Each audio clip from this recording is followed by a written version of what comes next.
A very good morning and welcome to this session titled Future-Proofing Health Systems. My name is Nzinga Kunta. I'm a business news anchor on the public broadcaster in South Africa, and it's my great pleasure to be moderating this discussion as we take a look at the impact of COVID-19 on our collective lives and lessons that can be learned from the pandemic. The dramatic spread of COVID-19 disrupted our lives, livelihoods, communities, businesses, and economies worldwide. Today, we're going to be taking a look at how policies, partnership, and practices can ensure that we scale up health systems and adapt them in a way to ensure that there's resilience and uninterrupted care, even in times of crisis and shocks like the ones we've seen over the last 2 years. On our panel today is Ys Jagan. She's the CEO of Access to Medicine Foundation. Leif Johansson, who is the chairman of the board of AstraZeneca. Chief Minister Jagan Mohan Reddy from Andhra Pradesh.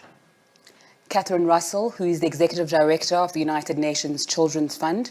We will be taking audience questions a little bit later on, but perhaps for now we'll start the discussion.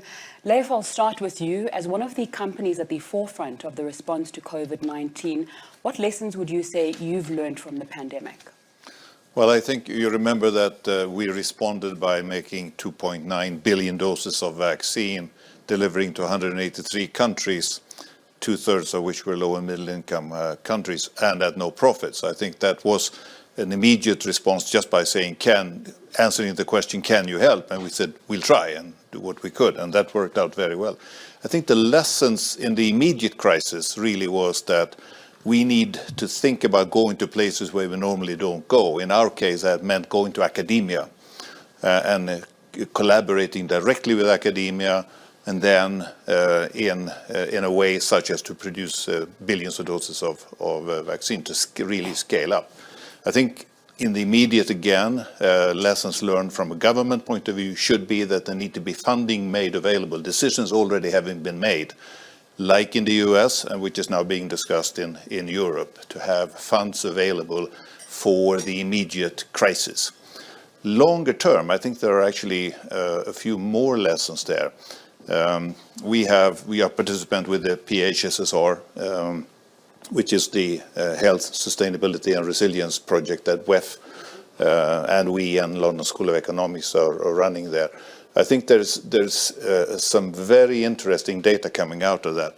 97% of all healthcare cost is being spent at hospitals when patients present at the hospital being ill or at the general practitioner being ill. 3% is spent on trying to prevent and detect early disease. I would suggest that probably should be 80-20 or even 60-40. But for different reasons, and we can discuss what those are, that doesn't happen. I think what we can do with the PHSSR is to show pilots and countries that are doing remarkably much better by making sure that people are not getting sick rather than to treat them when they are ill. And I think that's a very solid lesson that we should try to take to heart when we look over the next couple of decades. Jeffrey, we can't speak about a pandemic and medicines without talking about how there was a disparity in access to vaccines in developing versus developed nations. Yeah, no, absolutely. I think that the COVID-19 pandemic has definitely put a spotlight on a chronic issue in healthcare, inequity of access. You see that with the vaccines. You see the high-income countries, within a year of delivery of vaccines, achieved about 75 to 80% coverage, and in low-income countries it was less than 10%. And I think that represents, a change that needs to happen, where innovators need to think ahead on how they're improving access. I think the actions that companies like AstraZeneca has taken in prioritizing access to low-income countries makes a big difference. In our research, we've also seen that there's about 8 out of the biggest 20 companies that have been today prioritizing access by making sure that every product that's in the research and development pipeline goes through a set of criteria to see, okay, which countries is it going to be made available in. But the reality of it is actually really vast. I mean, in our research, when we analyze all the different products that are being made by the pharmaceutical industry, we see that about half of the products do not have a system in place to bring these products to low-income countries. So the inequity is huge, and we forget that 80% of the world's population live in low and middle-income countries. We forget that inequity is not only there for vaccines and medicines, but also life-saving products such as medical oxygen, which has been a long neglected issue in the healthcare crisis. Minister Reddy, if we're talking about the crisis that some countries are still in, talk to me about what happened in Andhra Pradesh and the interruptions to healthcare there and how you managed that. COVID was one particular pandemic that nobody ever anticipated. At least we have not seen that kind of pandemic in our generation. So it was something that was unprecedented. And the entire healthcare system, which was present till then, had to be re-looked into in order to prevent something, in order to be a formidable force. If at all something like this were to reoccur, then I think this actually taught us quite a few lessons, especially moving on to the importance of preventive and curative care, and also making sure that the healthcare system is available to everybody, is accessible to everybody, and also making sure that it is affordable to everybody. So all these aspects were an eye-opener to all of us. And within the limits that we had, we did everything what a country could do or a state could do. We were more focusing on tracing, testing, and treating, because we, from my state's perspective, we are short on tertiary care, because tertiary care, we were a newly formed state, and we do not have a tier 1 city like Hyderabad or Bangalore or Chennai, where private investment is huge coming into in super specialty hospitals.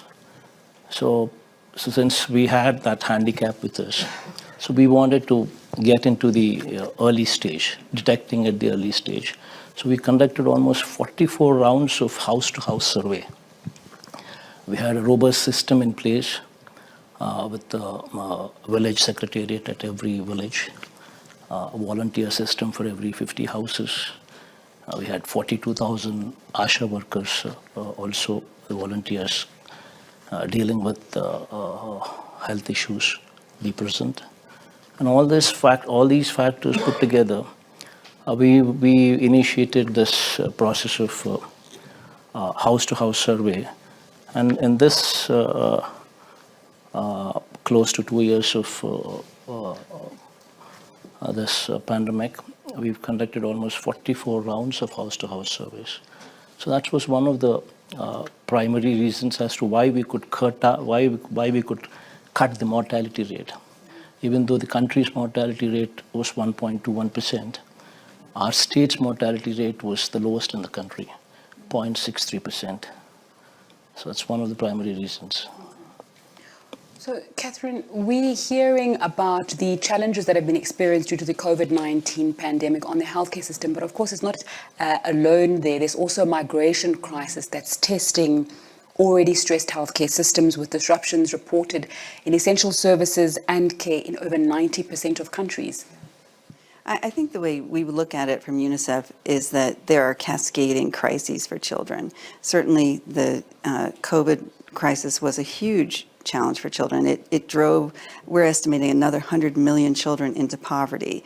It kept children out of school for months, if not years, right? It interrupted routine vaccinations. I mean, COVID was devastating for children, but you're right, it's not the only crisis. We also have conflict in Ukraine, which is ending up in millions of people being disrupted there. Certainly children are leaving the country, children are moving around in the country, so displaced in the country. But it's also, I'm sure people have seen this in the press, but it's affecting wheat prices and oil prices, and that also has an impact on children. I was 2 weeks ago in Ethiopia, in the Horn of Africa, to see what's happening to children there because because of the food shortages, and it's devastating to see it. Populations are moving because their animals are starving to death. People are severely malnourished, and I visited children in a hospital who were so acutely malnourished that you walk into the room and it's completely quiet because the babies are too weak to cry. So all of these crises are sort of impacting each other, reinforcing each other, and the impact on children is devastating. And I think when you look at, on the healthcare side, having decent primary healthcare in these countries would be incredibly helpful, and that exists in some places, but unfortunately not enough. Mm-hmm. Lev, when it comes to the issue of sustainability and pricing, which can also be a barrier to access, what are you thinking of as AstraZeneca, and also when it comes to your carbon footprint? Well, first of all, I think what we're seeing now are many of us, governments, but also companies, realizing that health and sustainability goes together, and especially so with climate change. And good examples of this is respiratory disease with air pollution, probably produces millions of deaths every year. Contagious disease is certainly one of those, but also everything that has to do with cancer, exposure to different substances, etc. In the case of climate change, we are trying to be doing our part. About 4 to 5% of the world's global footprint is actually coming from the healthcare sector. We are trying to be doing our part, in our case, by having reduced since 2015 about 60% of our carbon footprint up until now, and we are planning to go zero before 2026 in scope 1 and 2, and then 2030 also in scope 3. All of those are powerful measures, and of course the reason that we are doing that is that we realize that there is a real tie between the two. What is good, I think, is that the world is realizing that also, and I think there is a way to promote now both healthcare systems, sustainable and resilient health and healthcare systems, and climate at the same time. Then over time, when it comes to access to medicines, that's going to have to be done by, over time, building resources in broader continents. The only alternative to that I see is really good trade agreements, but they then need sanctions so that we don't end up in the vaccine nationalism that we had over the past couple of years. Speaking around that issue, Jay, just talk to me about the Access to Medicine Index. What is this? So the Access to Medicine Index is a biennial ranking of the pharmaceutical industry's efforts in improving access to healthcare for about 106 low and middle income countries. And basically, it's a research system where we evaluate the efforts of different pharmaceutical companies. So this is the biggest pharmaceutical companies in the world, the likes of AstraZeneca, who in the last index sits in the top 10 of that ranking. And what it ends up doing is we come up with best practices, we come up with gaps and opportunities in looking at issues such as future pandemics, issues such as children's healthcare, whether specific populations in the least developed countries are also being taken into account when you think about market access issues itself. And we bring the research to different settings. So companies use this research as a benchmark of their performance. Investment firms, such as the many different sustainability-linked ESG users, we have about 150 to 200 investment firms that use our work in engaging with the industry. And together they manage about 25 trillion US dollars in assets under management. And they use the money to basically, they use the insights to invest differently in the pharmaceutical industry, to push for long-term change and a more inclusive and stronger social impact in this work. And of course, governments, many of which have been growing in the usage of our work, use it to shape their policies and the strategic investments into healthcare. By defining where the gaps are and where the opportunities are, we try to make sure that people pay attention to the most critical issues in the environment. We've basically now launching a new strategy now where we're bringing a more diverse group of players and evaluating that effort. So we're looking at big generics, medical oxygen, where there's only 6 manufacturers supplying the whole world's supply of oxygen to people all around the world. Vaccines, diagnostics, and a lot of issues such as local manufacturing, local availability is coming to light. Yeah. Okay. Minister Reddy, you were speaking earlier on about the challenges that you faced in the context of a newly formed state and trying to respond to the pandemic. Just talk to me then about how do we future-proof health systems against those kind of pandemics that you've spoken about from a governance perspective as well. As I said earlier, governments would have to be focusing on two things. One is preventive care, and the other is curative care. And looking at this from the lens of how to improve this healthcare, one would have to be talking about availability, accessibility of healthcare, and also affordability of healthcare. All these three would have to be moving in line. In order to do that, from my state's perspective as to how we have been wanting to move forward is, we've taken every 2,000 people, every population with every village with 2,000 population as a unit, and we're coming up with village clinics. Okay. And then we're taking up every 30,000 population as a unit and classifying it as mandal, and where we're coming up with 2 PHCs, primary health centers. These primary health centers would have 4 doctors, 2 of the doctors present in each of the PHC center, and they would be given an ambulance 104, and each of this doctor would be given their designated villages. So 5 villages or 4 villages, depending on the mandal size, to each of these doctors. And these doctors, every alternate day, would hop onto the ambulance and visit the village. And they would become the family doctor for that village. Very soon the doctors, because they've been designated only those 4 villages, so they would start to identify people by names, and they would use this village clinic as a hub. This village clinic primarily would be having an A&M, nursing graduate, mid-level health practitioner, and ASHA workers that we spoke about also reporting there. So that would take care of the preventive part. Now comes the curative part. The curative part would be dealing with the community, with district hospitals, the teaching hospitals. The area hospitals and the teaching hospitals are going to play a very critical role there. So there we are coming up with every parliament taken as a unit in order to ensure that there is equitable distribution of teaching hospitals. Because only when you establish teaching hospitals, you have postgraduate students actually coming up there. And only when you have postgraduate students doing their course there, and these teaching hospitals are connected to a hospital, a teaching hospital as well. So teaching college and teaching hospital together would become the tertiary care that we are looking for. Okay.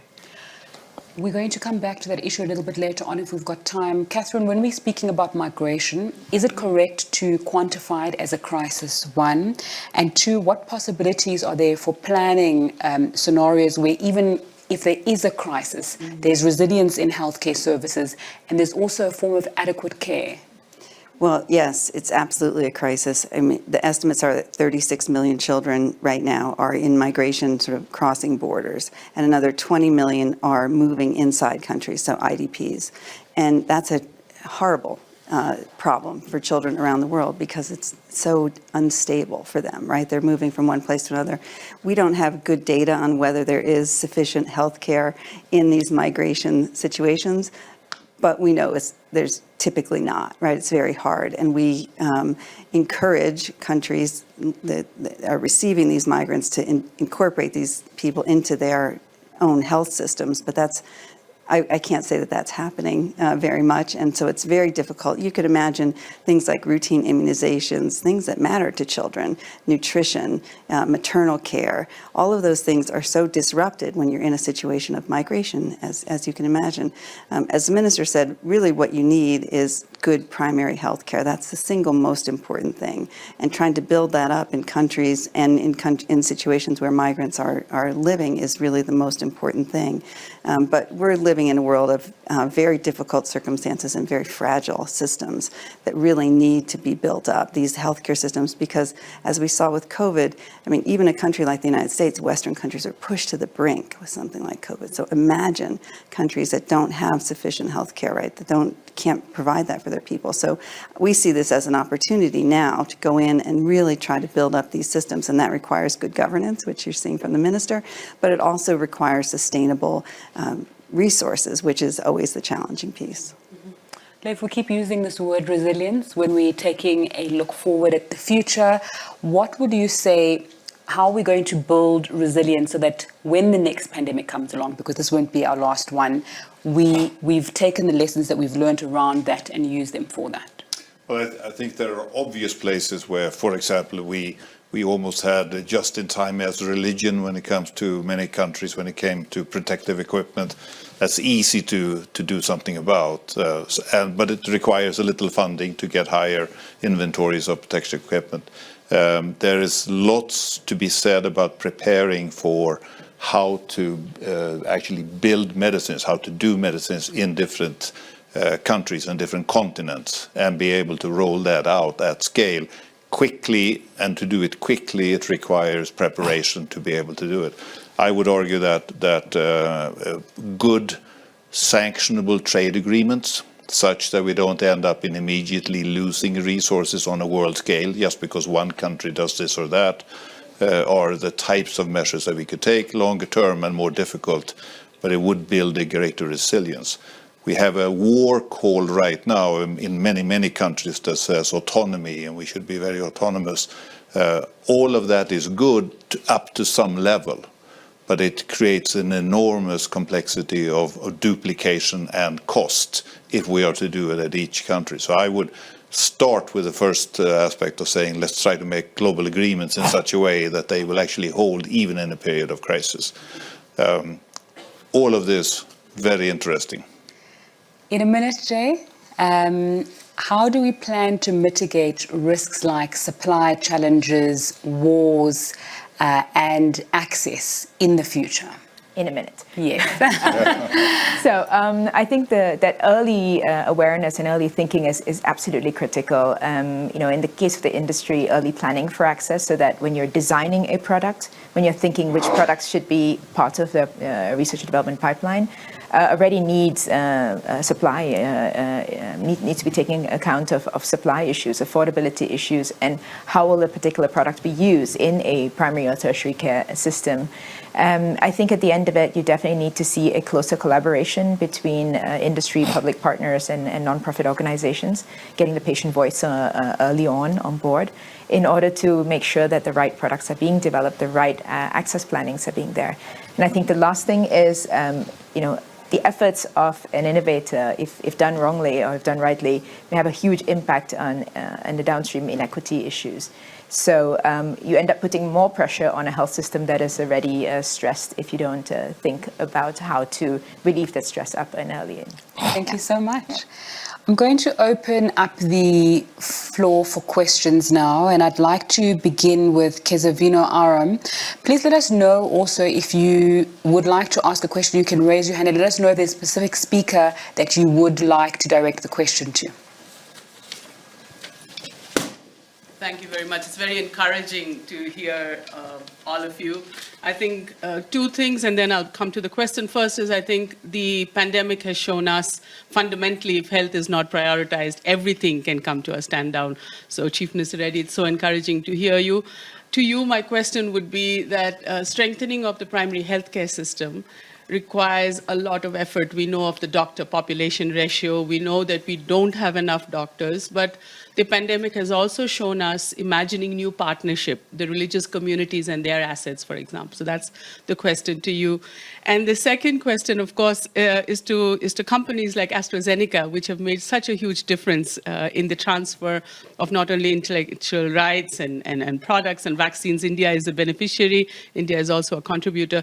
Is how do we keep children as priority? I'm not asking our colleagues from UNICEF, but I'm asking you. I come from a country where 44% of the population are below 18. They have been the invisible face of the pandemic, to quote UNICEF. They will need 24 months, if not more, of investment to just come out of this crisis. How can we put, and to you as well, how can we put children back on the roadmap? They are not our priority at the moment. And you were speaking of resilience. One of the things that we say in public health, I head a Gandhian organization in India, we say it's mental health. When we speak of mental health and resilience, we say it's a connection between internal assets that a child has and external resources that a society provides. The pandemic really has shown us that that link has to be established. So to people who can make a difference for children from outside, UNICEF keeps advocating, but we have missed many opportunities to do that. And to you, Chief Minister Reddy, it's so wonderful to hear you speak about the healthcare system, but it will require persistence. Already this year, the central budget in India has a shrunken health budget. So how do we keep that going? Thank you. Thank you.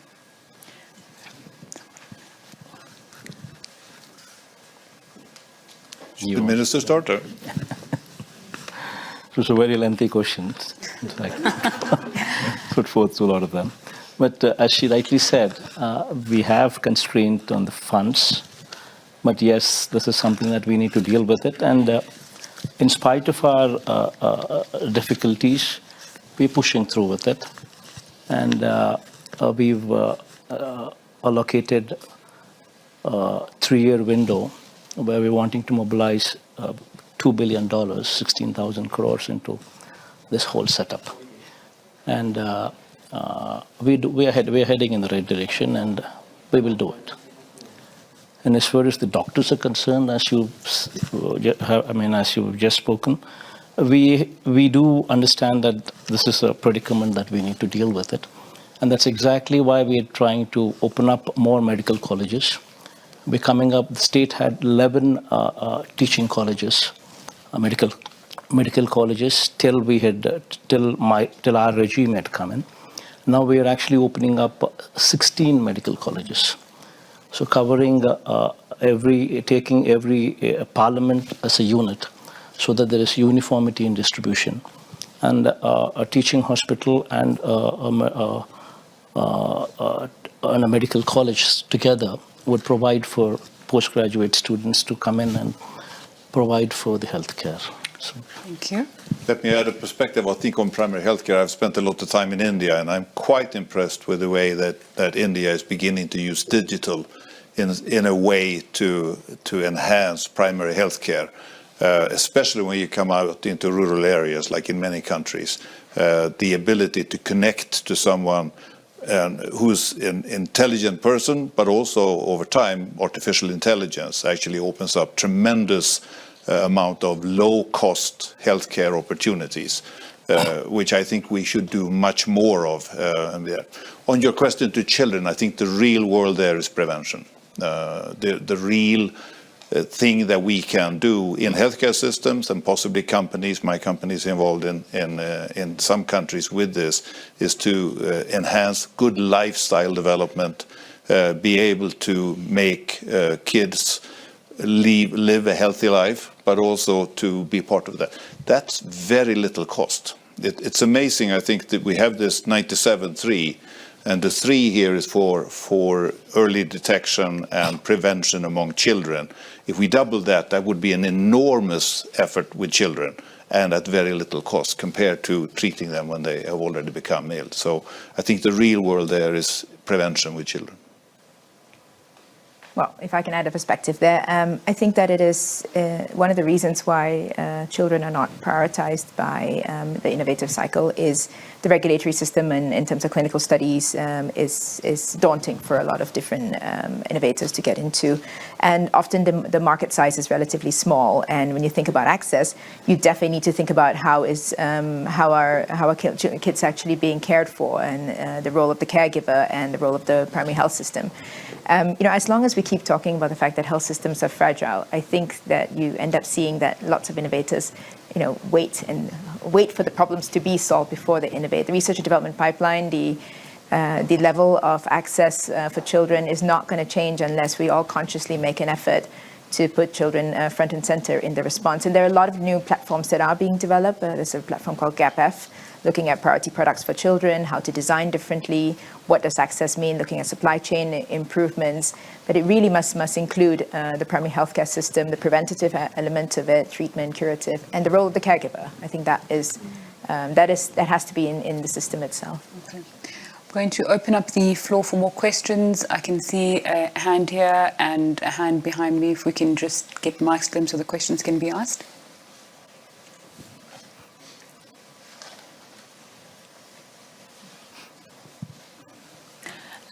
The lady over there had her hand up first. Thank you so much, dear speakers. Should I stand? Yes, you can. It's up to you. Thank you so much, dear speakers. I'm Nupur Kohli. I'm a global shaper from the Amsterdam hub. We are young people between the age of 18 and 30 from the World Economic Forum. I also work for the largest healthcare insurance company in the Netherlands. So my question to you is, looking at healthcare resilience, what do you think is the role of healthcare insurance in many countries where it's actually not available? And I feel it's a primary human right to also have healthcare insurance in many countries. Is there a specific person that you'd like to answer the question, or is it open to the floor? I would like Mr. Johansson and also the dear Chief Minister to answer those questions. How Thank you. view it. Thank you. All right, can we Okay, take those two? I think happy to. I think traveling around the world like we are, we have people on the ground in more than 100 countries, and we are selling drugs into 200 countries.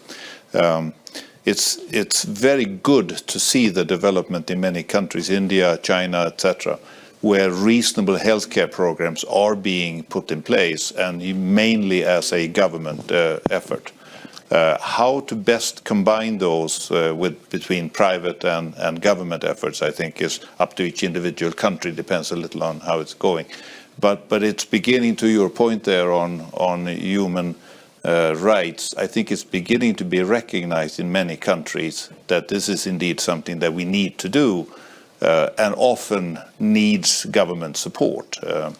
From an industry point of view, what we can do and will be doing is of course to be able to scale medicines. I think to your point on children here, there are beginning to be regulatory opportunities, even though markets might be small, to be able to get good IP protection, etc. All of those are important elements, I think, of doing what you're doing. But it's encouraging to see the number of countries and large countries that are beginning to go down the road of reasonable healthcare.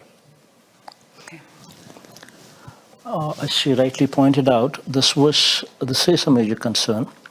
In fact, to address this, the country as such had, under the leadership of the Honorable Prime Minister, had launched a program by name Ayushman Bharat. It's a more or less a combination of, it's more like an insurance part where the state governments are also involved in settling the claims. The funds come from central government, but it deals with 1,000 procedures or so. That is not sufficient, it's inadequate. So in the state of Andhra Pradesh, we have widened that scope, and we have come up with our own insurance scheme. It's called YSR Arogyashri scheme. I named it after my father because that's the kind of priority that I give to that scheme. So I just want it to be remembered, and I want to do a good job out of it. So what we have done is we've scaled the number of procedures to 2,446. From 1,000 what the central government supports, we had increased that to 2,446 procedures.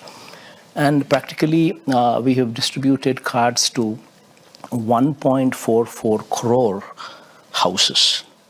And we've increased the limit for the eligibility of this card to income limit of 5 lakhs per annum. So anybody whose income is less than 5 lakhs per annum is eligible for this card. And 1.44 crores out of the total households of approximately 1.5 to 1.53 crores cards that households that we have, 1.44 crore cards are covered under this scheme. Okay. And the last 3 years, we've helped almost 25 lakh people get treatment free of cost here. There. We have about 10 minutes. We're going to fly through a few more questions briefly from the audience. The Executive Director of UNAIDS is in the audience with us, Winnie Byanyima. I think she would like to ask a question. If we can get a mic to her at the back there with the black head wrap and the red top. Thank you, Zinga. Thank you, moderator. Okay. And thank you, panel. Mine's not a question, it's a comment. And responding to the subject you're talking about, I don't think that we're going to be on track to resolve a health crisis that turned into an economic crisis without tackling the inequalities that drive them. We are not health security strategies that neglect some people and protect a few privileged won't protect anyone ultimately. What do we need?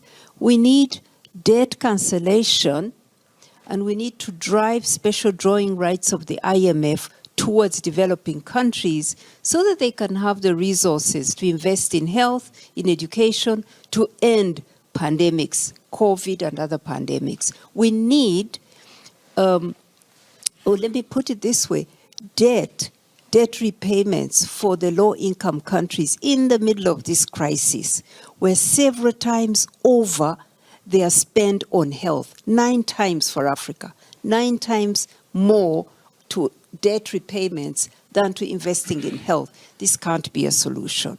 So we do need to get rules of finance, rules of trade, and rules of tax, global rules, to work for developing countries if we are going to come out of a health crisis and an economic crisis. Thank you. Thank you very much for your time. I saw there was a hand here, and then there was also a hand there. So if we can get mics to both of the participants so we can do rapid fire questions. We have about 6 minutes left for questions from the audience. Thank you very much. My name is Sheila Patel. I represent Shack Dwellers International, which works with urban slum dwellers in 33 countries. I want to give you a message from poor women in urban areas, but I have many friends in rural areas too. We know that real health delivery, sir, is at subnational level. And I want to know whether all of you see value in leapfrogging into involving your populations in promotive health. You know, it's taken us so long to acknowledge that preventive health is important. But in today's world, where along with pandemics and debt and disease, we're also dealing with climate change. And as many people as you said were affected by famines are being affected with poisonous fast food and are facing chronic diseases at a level with which people in India and China, we know with studies, there's a huge volume of people at very young ages getting chronic diseases like diabetes, blood pressure, and even children diabetes because they're eating white carbohydrates and fried food, which are poisonous. Thank you. So I'm saying it's much larger than just doing specific things. And economics of that have to come into the discussion about insurance because curative insurance is not enough.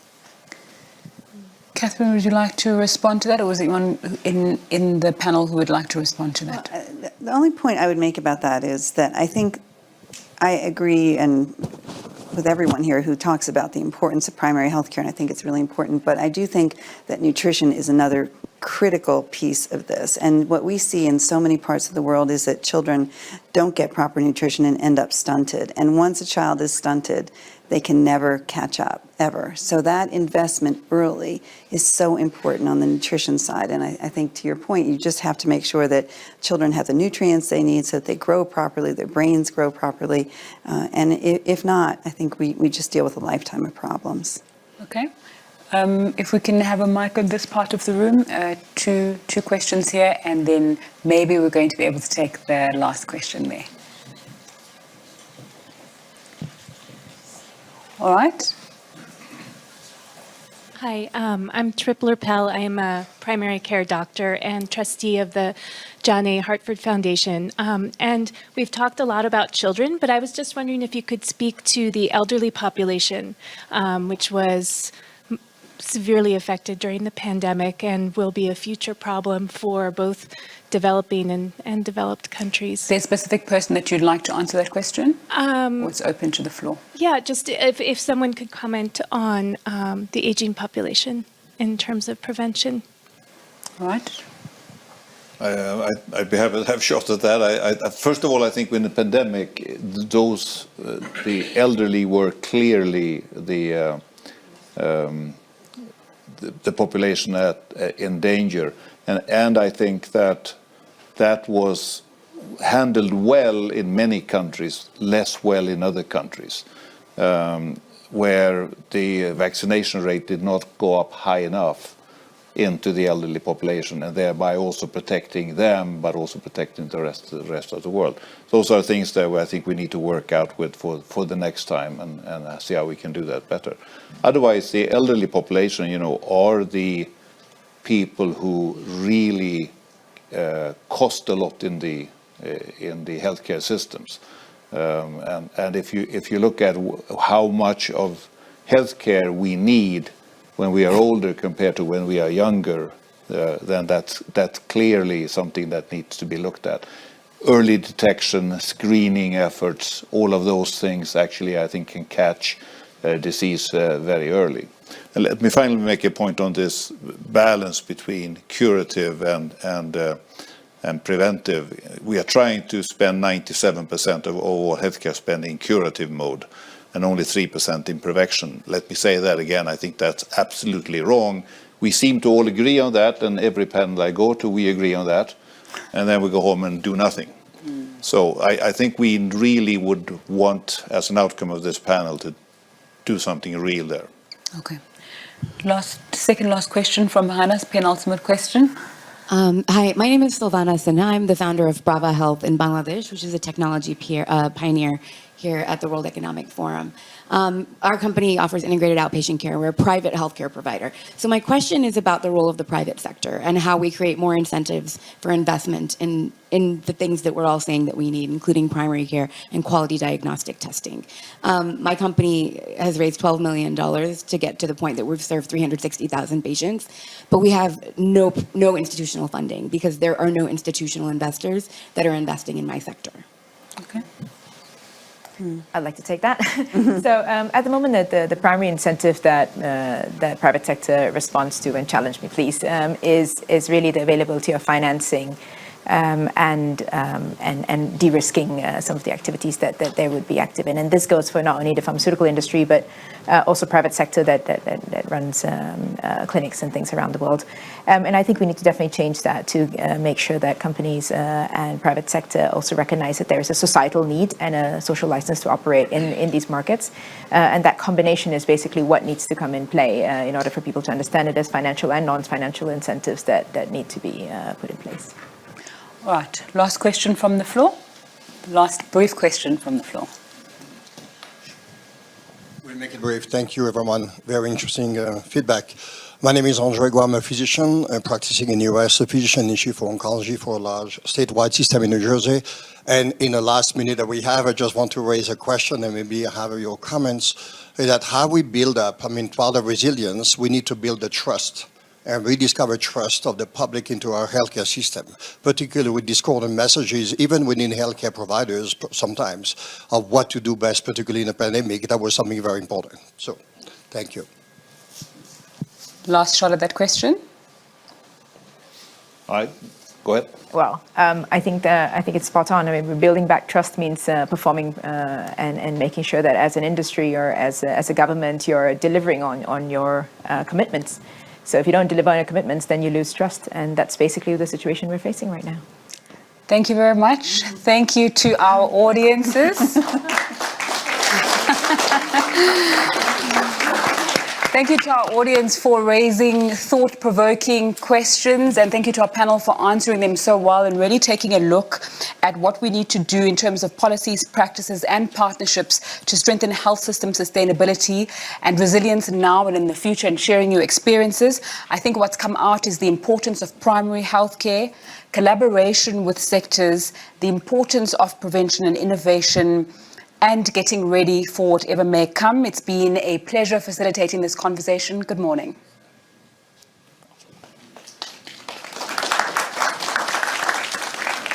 Thank you.